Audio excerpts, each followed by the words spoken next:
Hello, everyone. Welcome to DET Practice, Duolingo English Test Advanced course. Today, we're going to explain the question type, interactive listening. Interactive listening questions experienced an update in July 2025, so let's take a look at the question type introduction. Interactive listening questions appear twice in each test. This is a comprehensive question type that includes the following three parts. First is listen and complete, which appears 3 to 4 times each session with a suggested completion time of 2 minutes and 30 seconds. Then there's listen and respond, which appears 5 to 6 times each session with a suggested completion time of 4 minutes. Finally, there's summarize the conversation with a completion time of 1 minute and 15 seconds. The listening material scenarios are mainly focused on campus life and academic topics, somewhat similar to TOEFL listening conversation scenarios. The abilities being tested are quite comprehensive. Besides understanding the listening material and mastering scenario vocabulary, it also tests students' writing abilities.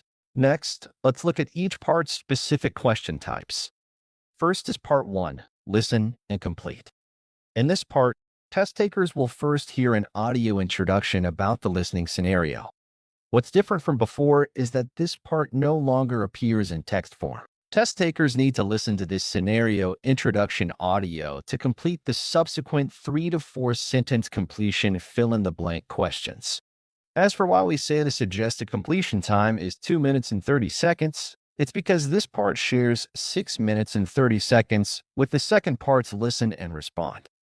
What's different from other listening parts is that this section's audio has no limit on playback times, and you can also pause during playback, making it convenient for everyone to fill in the blanks. Also, there are no requirements for the filling order, so you can first fill in relatively certain sentences and save the more difficult ones for last. Although this part doesn't specify the exact number of words to fill in, most questions require filling in 2 to 3 words and at most, no more than 10 words. So when filling in, you only need to write the key information. Also, note that completed sentences need to be coherent and try to avoid grammatical and syntactic errors. Let me briefly talk about the scoring criteria for this question type. Although this question belongs to objective questions, scoring is determined by comparing the similarity between the filled content and the answer. So it's not a simple right or wrong question.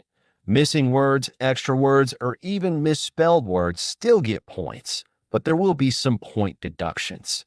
For listen and complete questions, we need to note that the scenario introduction is an audio segment, and during exam time, it can be replayed or paused repeatedly to facilitate filling in blanks. Also, note that when playing the scenario introduction audio for the first time, you can't see the questions, so you can focus your attention on listening comprehension. Regarding the length of the blank lines and fill-in-the-blank questions, this is not a hint about how many words to fill in because if you need to fill in many words or longer words, the underline will automatically extend. So remember what we said before. Most fill-in-the-blanks are 2 to 3 words with a maximum of no more than 10 words. All right, this is our introduction to part 1 of interactive listening, the listen and complete. Now, let's look at part 2 of interactive listening, listen and respond. This part contains 5 to 6 sub-questions each time. In the listen and respond section, test takers will play a role in the listening conversation and complete the conversation by answering multiple choice questions. The suggested completion time for this part is 4 minutes. As for why we say it's suggested time, it's for the same reason as before. This part shares 6 minutes and 30 seconds with part 1's listen and complete. What's different from part 1's listen and complete is that this part's audio can only be played once. To improve your sound discrimination ability, we can prepare by memorizing the interactive listening scenario vocabulary in advance. Before continuing to introduce this part, let's review the scenario introduction we encountered in part 1 of interactive listening. Note that in part 2, this scenario introduction audio and the fill-in-the-blank questions you just completed can still be replayed or reviewed. So this part's information can still serve as a basis for making judgments in part 2's listen and respond multiple choice questions It can even serve as a reference for part three's summarize the conversation, so please pay close attention to this part. All right, let's continue with our explanation of listen and respond. When making selections, pay attention to the relationship between the conversation participants, whether it's between student and teacher or between students and peers. This makes it convenient for us to choose appropriate content for the conversation. Also note that even if we select the wrong answer, the correct answer will still be displayed on the screen, so we can read the correct answer to increase our understanding of the listening content and get a better grasp of what we heard before. At the same time, after we complete the multiple choice questions, try to remember the main content of the conversation to prepare for part three's summarize the conversation, because in part three, we can't see the content from parts 1 and 2.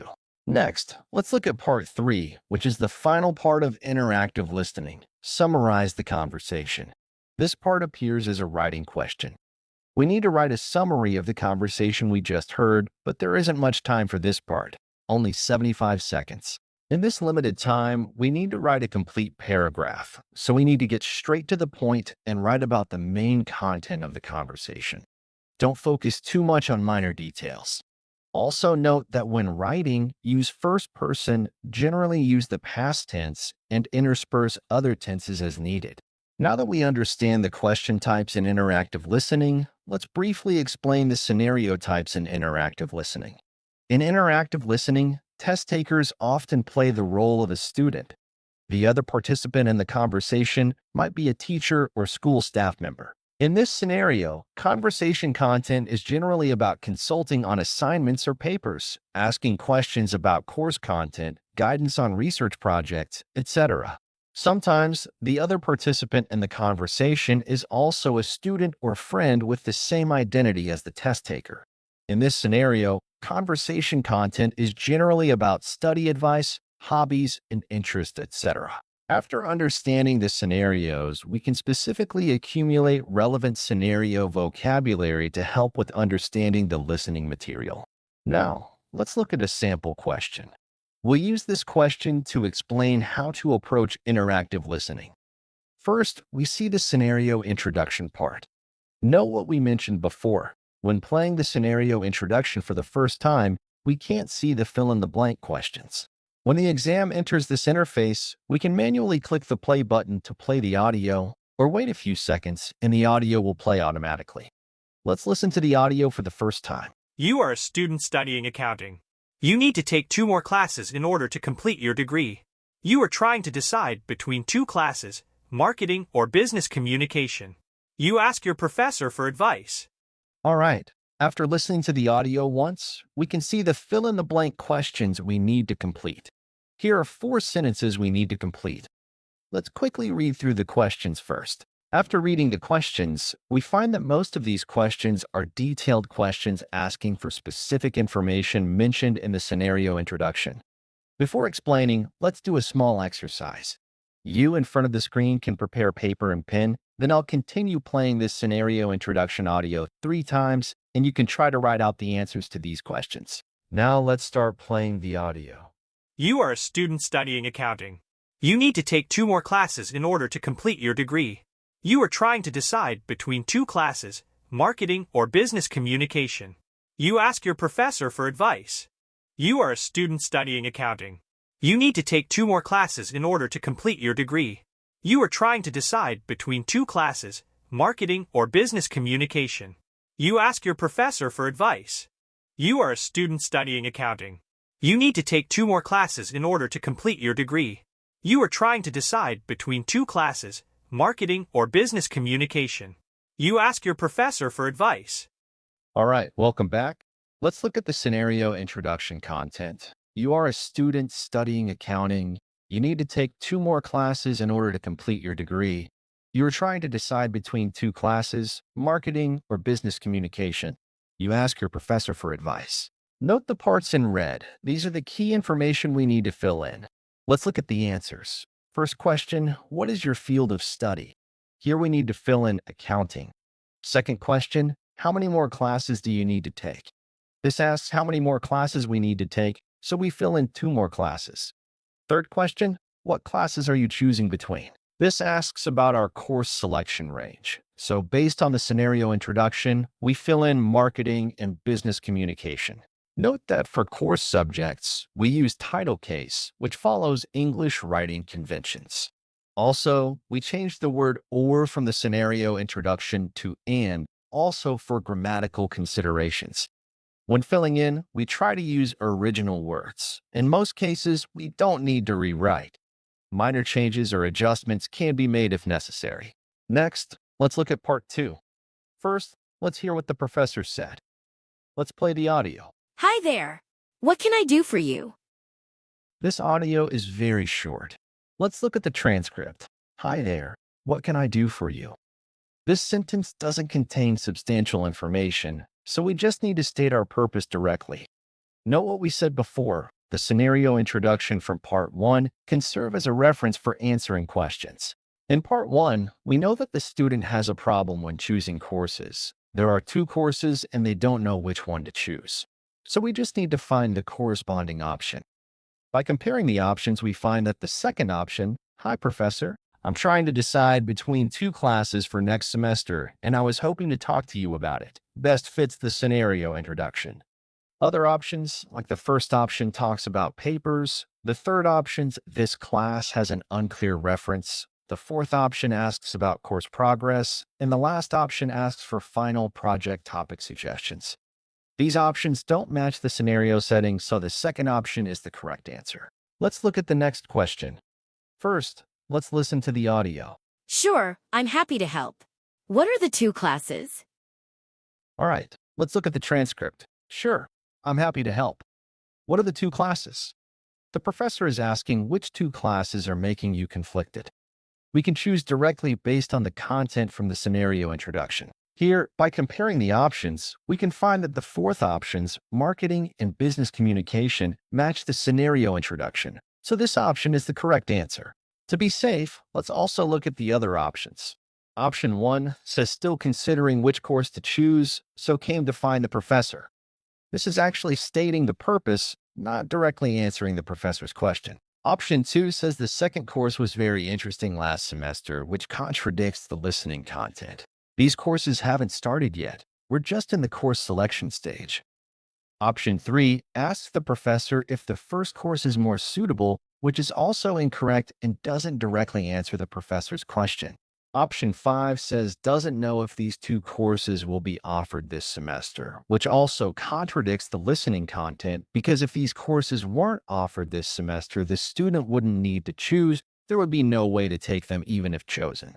So option 4 is the correct answer. Let's continue with the next question.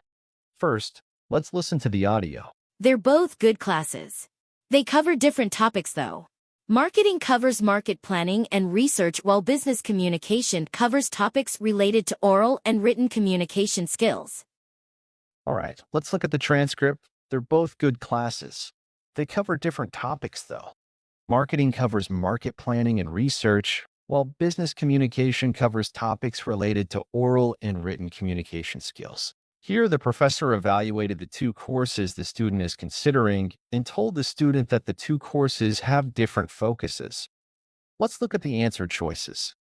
Here we can see that since the previous audio wasn't a simple question, we might not be able to find the answer directly from the scenario introduction.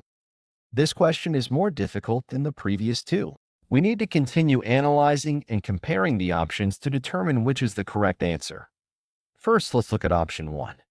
Option 1's "I have" seems quite abrupt because the professor didn't ask the student a question in the previous text. Then it says the course descriptions in the course catalog aren't very detailed and need to know more.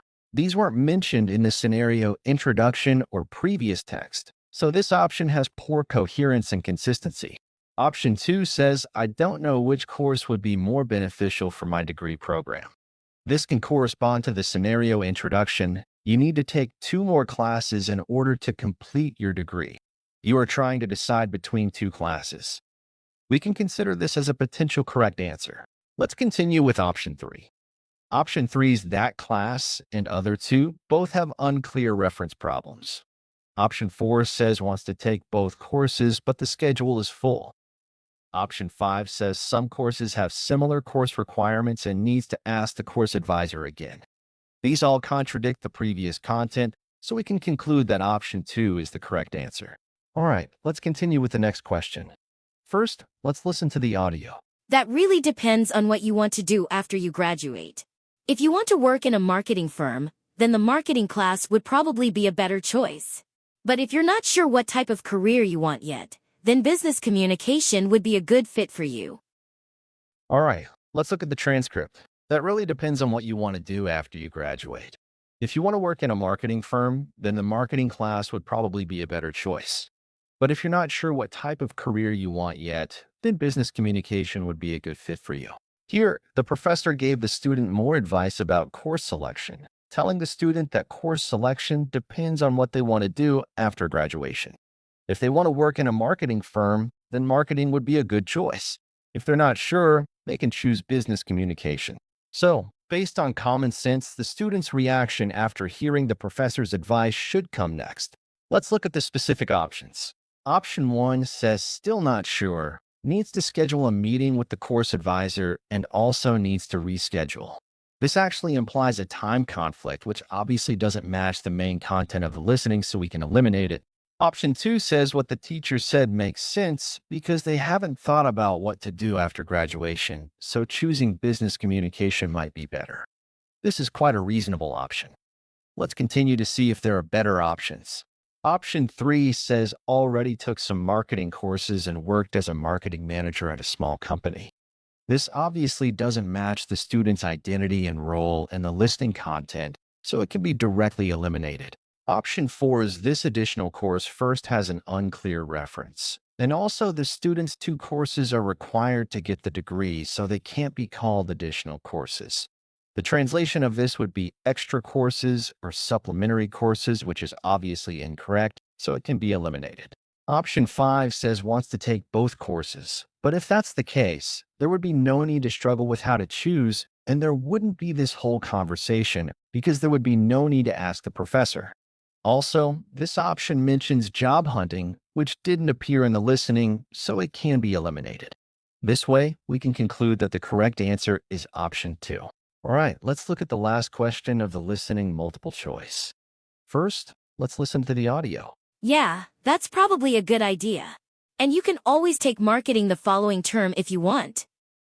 All right, let's look at the transcript. Yeah, that's probably a good idea, and you can always take marketing the following term if you want. Here, the teacher further gave advice, saying the student can take marketing in the next semester if they want. Actually, based on the question number, we've reached the end of the conversation. The student shouldn't be asking any more questions here. Based on common sense, now should be the time to thank the professor for help. Let's look directly at the options. First, option 1 mentions next time, but these 2 people haven't arranged any future meetings, so it's incorrect. Option 2 says thank you to the professor, which is a reasonable option. But let's continue looking down. The last option says thank you to the professor for providing materials. From the listening content, we know the professor didn't give the student any materials or resources, so it can be eliminated. So the correct answer should be option 2. Here, we've completed part 2, listen and respond.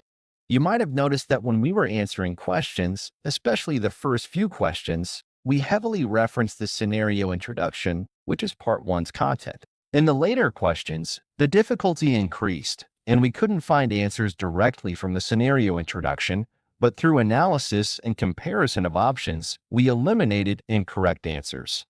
These incorrect answers all have some common characteristics, either unclear references or contradictory or inconsistent with the listening content, or not mentioned at all. So when we answer questions, we must pay attention to analyzing and comparing options, familiarize ourselves with the general characteristics of incorrect options, and pay attention to referencing the scenario introduction part to improve our accuracy rate. Before explaining part 3, let's briefly review all the content of the listening material.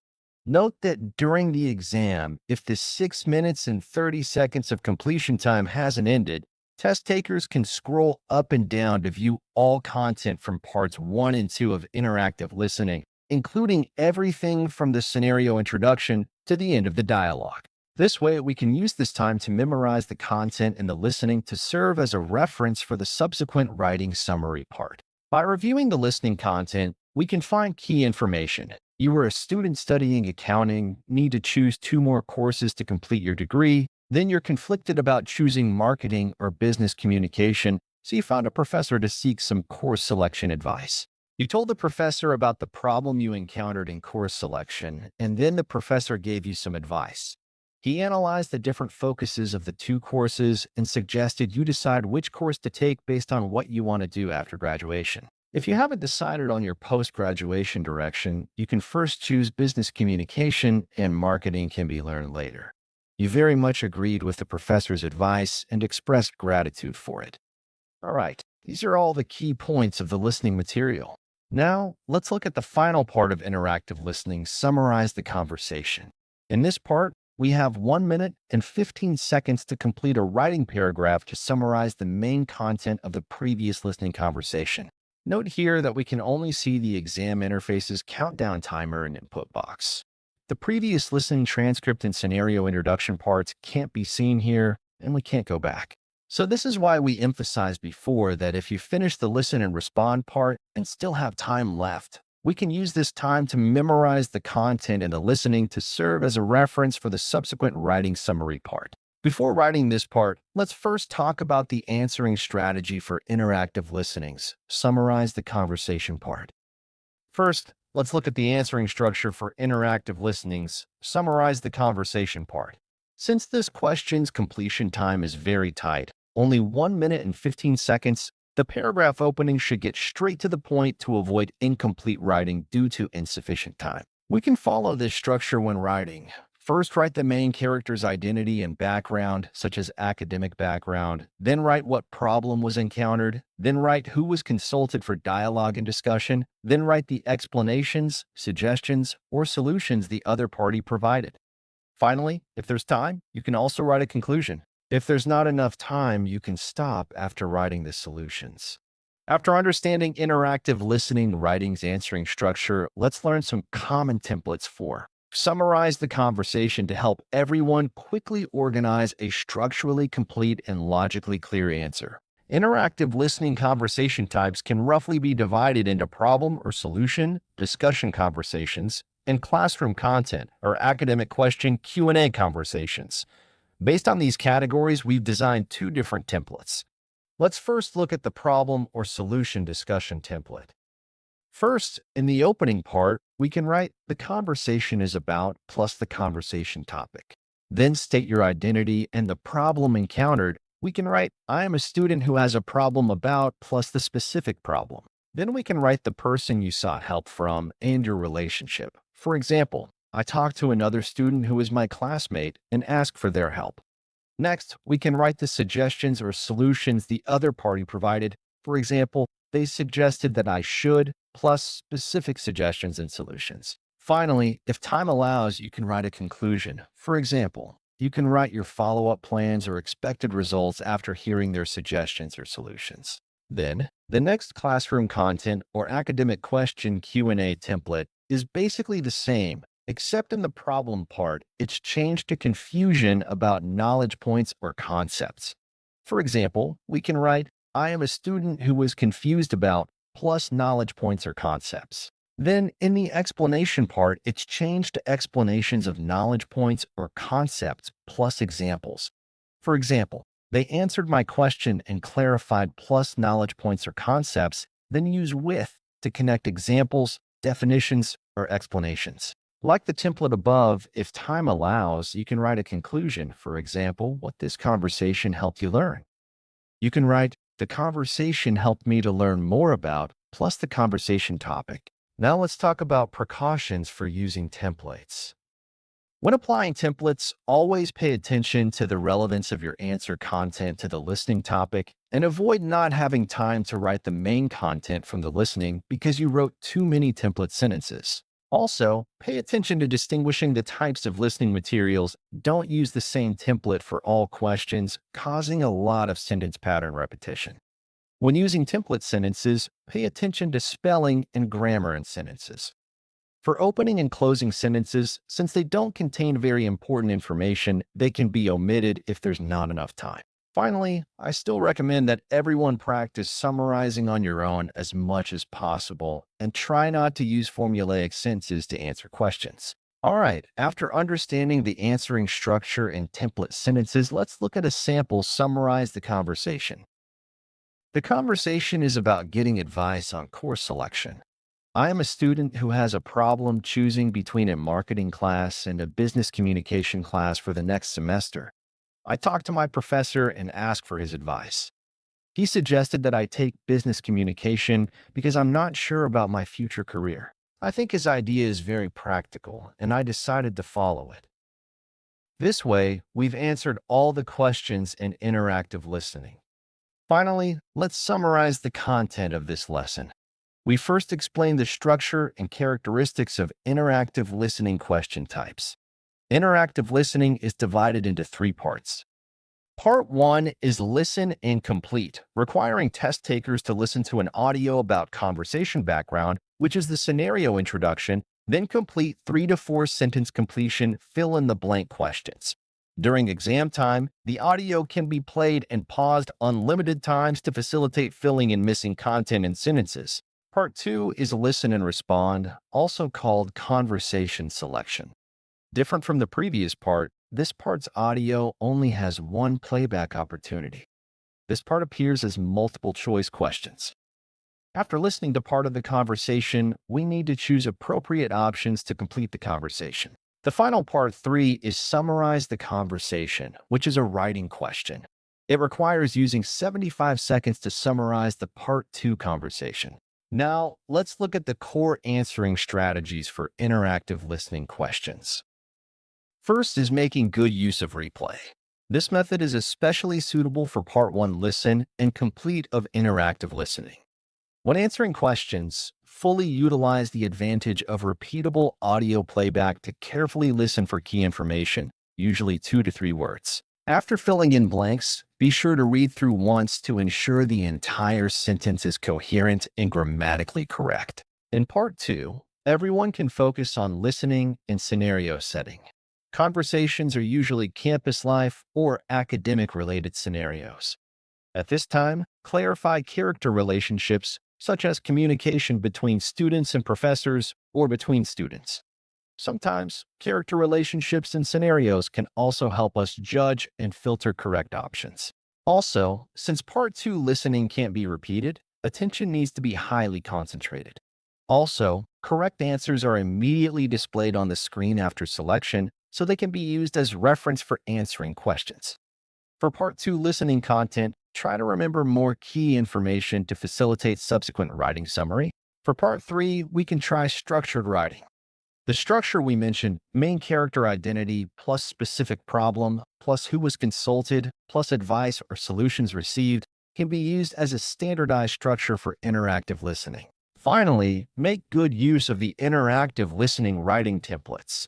When writing, we can reference the provided problem-solution discussion and academic question Q&A templates to organize thoughts, but avoid mechanical copying. Pay attention to spelling and grammar, and practice more to develop your own summarization ability. That's all the content for our lesson today. Welcome everyone to follow our YouTube channel to get the latest exam information and materials. See you in the next lesson.